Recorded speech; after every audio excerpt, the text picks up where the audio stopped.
Hello students, अभी इस session में हम एप्लीकेशन ऑफ डिफरेंशियल इक्वेशन का डिस्कस करेंगे और उसमें फिजिक्स से रिलेटेड एक टॉपिक है उसकी बात करेंगे हम लोग कि उसमें डिफरेंशियल इक्वेशन का यूज कैसे करेंगे और उसका नाम है उस चैप्टर का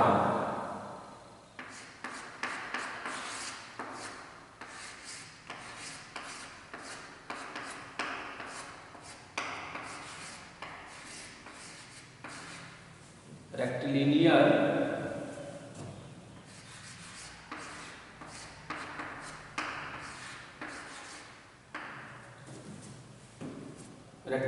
मोशन। ये चैप्टर से पहले भी आप ऑलरेडी फैमिलियर हैं और अभी इसी चैप्टर से रिलेटेड एक प्रॉब्लम को हम लोग डिस्कस करेंगे, रेक्टिलिनियर मोशन। अब है कि रेक्टिलिनियर मोशन हम बोलते किसको हैं? तो जब भी कोई पार्टिकल किसी लाइन पर मोशन करती है, किसी स्ट्रेट लाइन पर मोशन करती है, तो वैसे सिचुएशन को हम बोलते हैं कि वो रेक्टिलिनियर मोशन है। इसे वन डायमेंशनल मोशन भी कहा जाता है। ओके, सिंपल है। एक क्वेश्चन है, हम रीड कर रहे हैं कि the acceleration of a moving, the acceleration of a moving और यहाँ पर जो है छूटा हुआ है पार्टिकल, यहाँ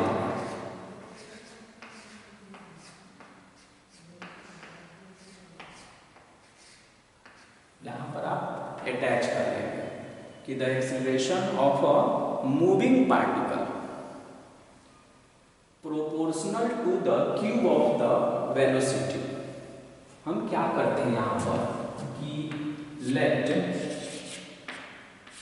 v equal to velocity at time t time पर उसकी वेलोसिटी को क्या हमने एज्यूम कर लिया? v एज्यूम कर लिया। अकॉर्डिंग टू क्वेश्चन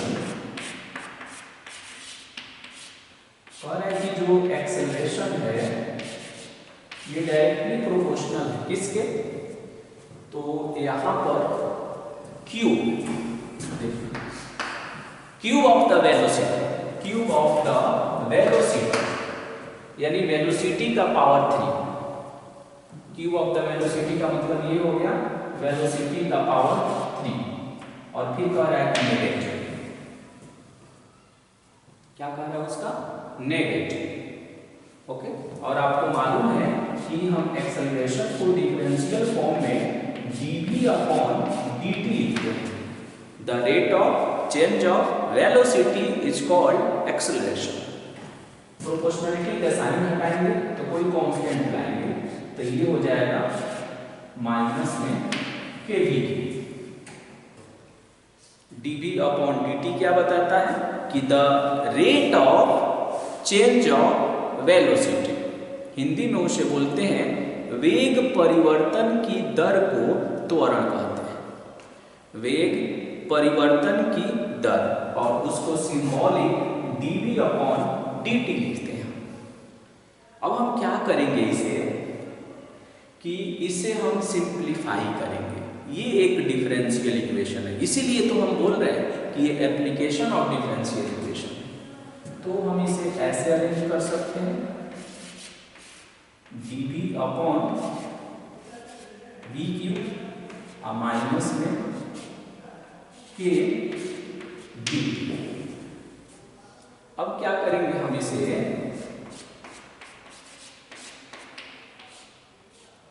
इंटीग्रेट करेंगे बोथ साइड में।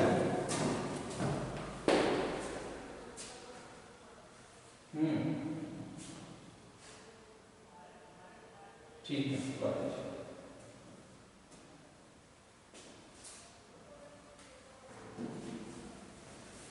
ओके। अब इसे इंटीग्रेट करेंगे तो ये आएगा माइनस में v क्यूब, v का पावर -3 dv माइनस कांस्टेंट है बाहर और यहाँ आएगा dt। ओके, v का पावर 3 था तो ये डिनोमिनेटर में था, तो इसे हमने क्या किया, न्यूमरेटर में ट्रांसफर कर लिया। अब इसे इंटीग्रेट करते हैं, तो बताइए इंटीग्रेट करेंगे तो क्या सिचुएशन आएगा। पावर में एक ऐड कर दीजिए और उसी से डिवाइड कर दीजिए और माइनस हो जाएगा dt का t हो जाएगा। और इसमें 2 बार इंटीग्रेट करना होता है तो c1, पहला जो कांस्टेंट ऑफ इंटीग्रेशन अटैच करना है उसको हमने c1 कह दिया। क्यों 2 बार अटैच करना है ये देखेंगे आप। c1 क्या है, कांस्टेंट ऑफ इंटीग्रेशन। अब इसे क्या करेंगे हम कि अगर इसे हम सिंप्लीफाई करें तो ये हो जाएगा -1/2v² और ये हो जाएगा माइनस में kt और प्लस में हो गया c1। हो गया ये -1/2v² is equal to minus kt plus c1। ये एक जनरल फॉर्म बनाइए।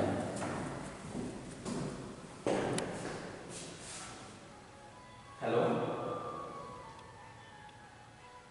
अच्छा ठीक है, ले लीजिए,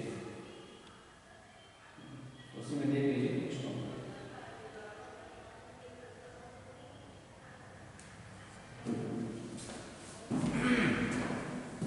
हो गया ये।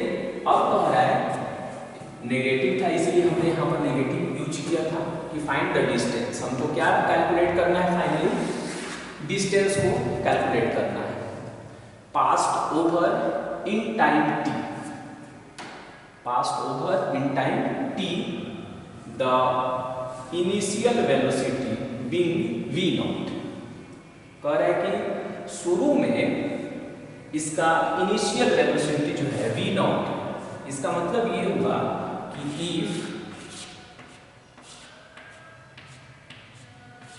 if t is equal to 0,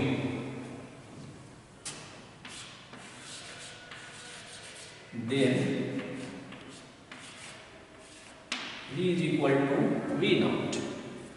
मतलब ये कि जब टाइम, जब शुरू में इसका इनिशियल वेलोसिटी 0 था, इसका मतलब क्या होगा कि जब टाइम 0 था तो वेलोसिटी था v0। इसे इसमें पुट करेंगे हम, तो बताइए क्या ऑब्टेन होगा, -1/2v0 का स्क्वायर और ये तो 0 हो जाएगा और प्लस हो जाएगा c1। यानी यहाँ से अगर हम देखें तो c1 का जो वैल्यू है ये -1/2v0 स्क्वायर। ओके, अब क्या करेंगे कि इस वैल्यू को पुट कर देंगे इसमें, तो बताइए कितना होगा। देयरफॉर -1/2v²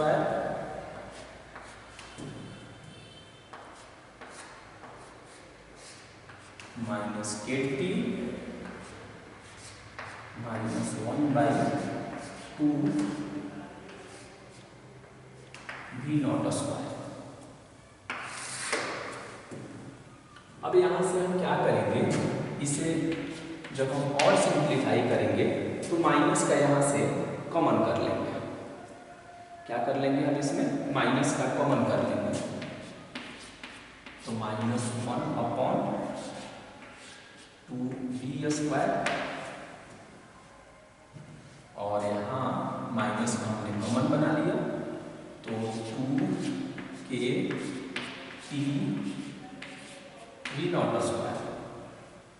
और प्लस में 1 और अपॉन 2v0²। 2 से 2 कैंसिल हो गया, ये माइनस है, माइनस को भी हमने कैंसिल कर दिया, इसको हमने इन्वर्ट कर दिया, तो डी स्क्वायर, तो ये कितना आएगा, ये आएगा वी नॉट का square upon 2k t v naught का स्क्वायर और प्लस में 1।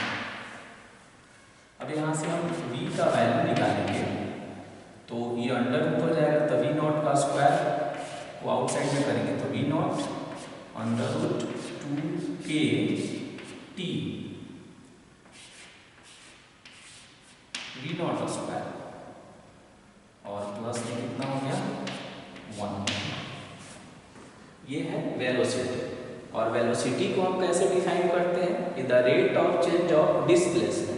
तो डिस्प्लेसमेंट को हम क्या कर रहे हैं यहाँ पर कि डिस्प्लेसमेंट को हमने एज्यूम कर लिया ds अपॉन dt, एस जो है डिस्प्लेसमेंट को इंडिकेट कर रहा है, और यहाँ कितना है, यही टोटल पार्ट है। अब इसे जब हम क्रॉस मल्टीप्लाई करते हैं तो फिर आता है ds, और यहाँ पर आएगा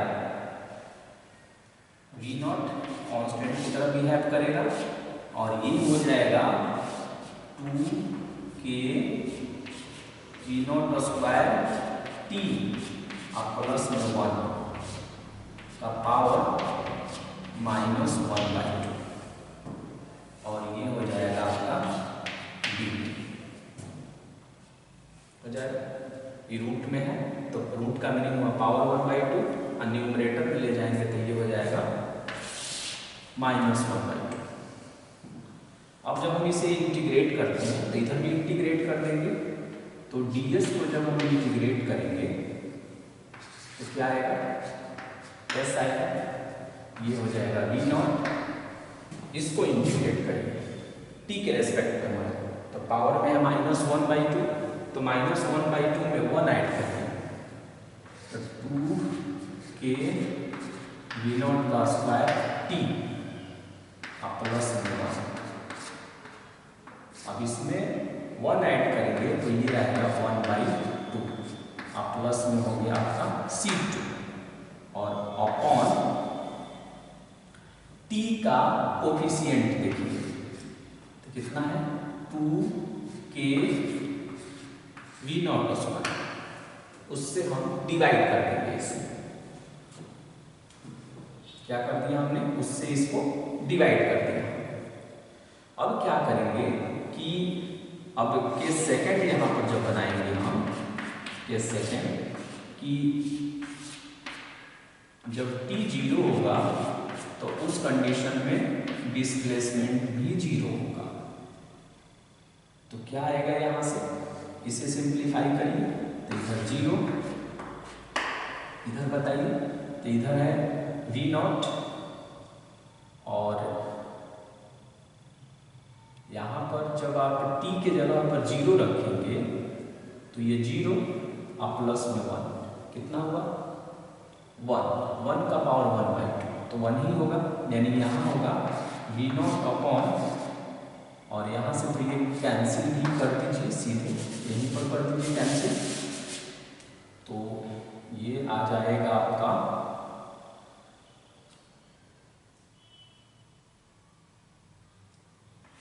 1/2k और प्लस में हो गया c2। अब यहाँ से हमने c2 का वैल्यू निकाला तो -1/2k आया। अब इस वैल्यू को इसमें हम पुट कर देंगे, क्या करेंगे, इस वैल्यू को हम इसमें पुट कर देंगे, तो बताइए क्या आएगा, therefore s is equal to 2k v naught का स्क्वायर t प्लस 1 पावर 1/2 है, तो इसका मीनिंग हो गया रूट यहाँ पर, और अपॉन में हो जाएगा 2k, और यहाँ से इसकी वैल्यू आ गया -1/2k, किसका वैल्यू आया, c2 का। और यही जो आएगा अब एलसीएम ले लेंगे तो जो आएगा बस उसी वही मेरा आंसर है। दोनों का एलसीएम 2K हो जाएगा। इस तरह से हमने इसे कंप्लीट कर दिया। तो क्या देखा आपने फाइनली कि अभी हम लोग पढ़ रहे थे application of differential equation. Means ये होता है कि डिफरेंशियल इक्वेशन का यूज हम कहाँ कहाँ कर सकते हैं, और उसी में यूज तो बहुत सारा है, इसका बहुत वास्ट स्कोप है। और उसी में एक यूज आप देख रहे हैं रेक्टिलिनियर मोशन, यानी डिफरेंशियल इक्वेशन पढ़कर हम लोग क्या कर सकते हैं, तो फिजिक्स में रेक्टिलिनियर मोशन का स्टडी भी कर सकते हैं हम लोग। और उसी क्रम में हमने एक प्रॉब्लम को सिलेक्ट किया। तो फाइनली हमसे क्या पूछा जा रहा था, डिस्टेंस पूछा जा रहा था।